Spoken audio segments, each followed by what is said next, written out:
কাঁটাতার দিচ্ছে, এটা একদিকে আমরা বলতে পারি যে এটা তাদের ইন্টারনাল ব্যাপার, কিন্তু এইটার অর্থ এই নয় যে বাংলাদেশকে ভয় দেখাবে।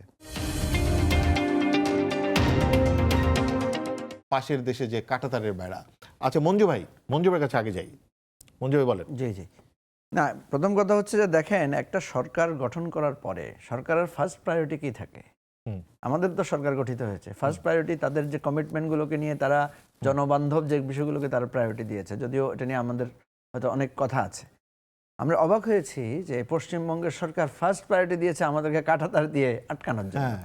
এবং তাদের মনোভাব তো আমরা আগেও দেখেছি, তারা যেখানে কাঁটাতার নাই সেখানে কুমির এবং সাপ ছেড়ে দিতে চায়। পৃথিবীতে 3টা রাষ্ট্রে তার প্রতিবেশীকে সে কাঁটাতার দিয়েছে। একটা হচ্ছে আমেরিকা মেক্সিকোর সাথে করেছে, ইসরায়েল আপনার লেবাননের সাথে করেছে, আর ভারত বাংলাদেশের সাথে করছে। এই যে প্রতিবেশীকে এক ধরনের জন্তু মানে দানব হিসেবে মানে খারাপ হিসেবে ট্রিট করার যে প্রবণতা, এই ভারতের এই প্রবণতাটাই আজকে তাকে এই পুরো সাবকন্টিনেন্টে তার সকল প্রতিবেশীদের মধ্যে কিন্তু তাকে অজনপ্রিয় করে রেখেছে। আমরা বারবার এটা বলার চেষ্টা করি যে দেখেন, প্রতিবেশী হিসেবে আমাদের একটা বন্ধুত্ব সুলভ একটা শ্রদ্ধার সম্পর্ক থাকা উচিত। আপনার প্রতিবেশী যদি আপনার থেকে অধস্থন থাকে, আপনার থেকে কোনো দিকে নিচু থাকে, আপনাকে তো তাকে আপনার মানবতার দাবি কি? মানবতার দাবি হচ্ছে তাকেও আপনি আপনার ভালোবাসা দিয়ে, আপনি তো আমাকে ভালোবাসা দেখিয়েছেন 71 সালে। আমার কাঁটাতার থাকলে তো আপনি আমাকে সাহায্য করতেন না, বা সাহায্য করতে যেতে পারতেন না। তাহলে আপনি কথায় কথায় যখন দাবি করেন যে আপনি বাংলাদেশের স্বাধীনতার সময় আমার দেশের 2 কোটি রিফিউজিকে আপনি জায়গা দিয়েছেন, তো এখন আপনি আমাকে কাঁটাতার দিচ্ছেন কেন? তখন কিন্তু ওই যে বিরোধীরা যে প্রশ্নটা তোলে যে ভারতের এই সাহায্যের পেছনে একটা খারাপ সন্দেহযুক্ত একটা সম্ভাবনা ছিল, বা একটা ইল মোটিভ ছিল।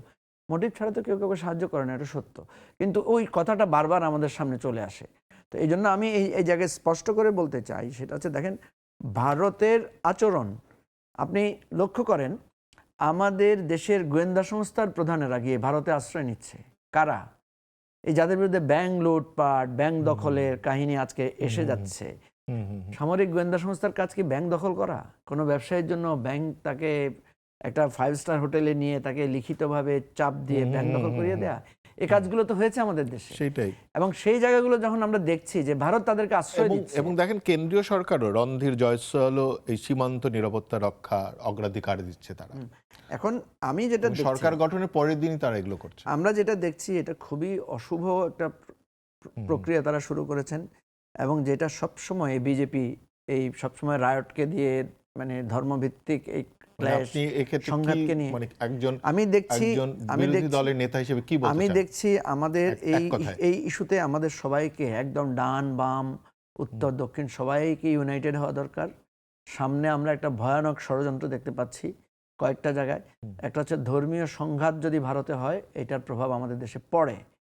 এটার ব্যাপারে গভর্নমেন্টের সিরিয়াস হওয়া উচিত। গভর্নমেন্ট কিন্তু এই জায়গাগুলো খুব হালকাভাবে ভাবছে, ভাবার কোনো সুযোগ নাই, নাম্বার 1। নাম্বার 2 হচ্ছে সামনে বর্ষা, আবার আমার পানি সন্ত্রাস ভারতের একটা সম্ভাবনা তৈরি হয়েছে, এখন থেকে আমাদের ভয়েস রেজ করা দরকার। থার্ড হচ্ছে সীমান্ত হত্যা, এবং তারা যে ওই যে পুশ ইন করার একটা ষড়যন্ত্র করছে, যেটা দিয়ে তারা পশ্চিমবঙ্গে তারা ভোটার বাতিল করেছে।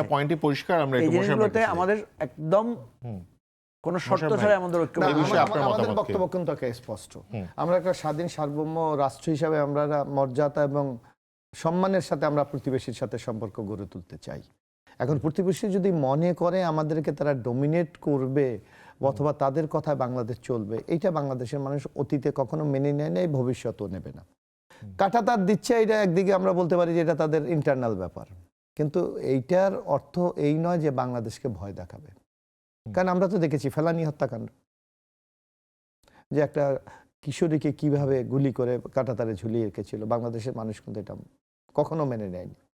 আর যে কথাটা মঞ্জু ভাই বলেছে, এটা হলো সবচেয়ে ইম্পর্টেন্ট। আমি মনে করি বাংলাদেশ একটা ধর্মীয় সম্প্রীতির একটি দেশ। এখানে আমরা হিন্দু মুসলমান বৌদ্ধ খ্রিস্টান কিন্তু মিলেমিশে থাকি, আমাদের মধ্যে কোনো বিভাজন নাই। কিন্তু ভারত কিন্তু এখানে একটা বিভাজনের রাজনীতি চলছে। এবং আপনি বলেন আমরা তো হিউম্যান বিইং, যদি ভারতে যদি এই যে মুসলমান হিন্দুর মধ্যে যদি দাঙ্গা চলে অথবা নির্যাতন চলে, তার একটা ইফেক্ট এই দেশে পড়তেই পারে। না, এরা কিন্তু পড়তেই পারে, কিন্তু দেখা যাচ্ছে সরকারের ভূমিকার কারণে বা আমাদের মানুষগুলির, বাংলাদেশের নাগরিকদের যে একটা ধর্মীয় সম্প্রীতি, এইটার কারণে হয়তো এই জায়গা থেকে আমরা রক্ষা পেয়ে যাচ্ছি। কিন্তু কতদিন আপনি এটা রক্ষা করবেন? এটা কিন্তু এটা কিন্তু বড় একটা চ্যালেঞ্জের মধ্যে আমরা আছি। ভারতকে বোঝা উচিত যে একটা প্রতিবেশী রাষ্ট্রের সাথে মর্যাদা এবং অনেক সম্মানের সাথে আচরণ করা উচিত।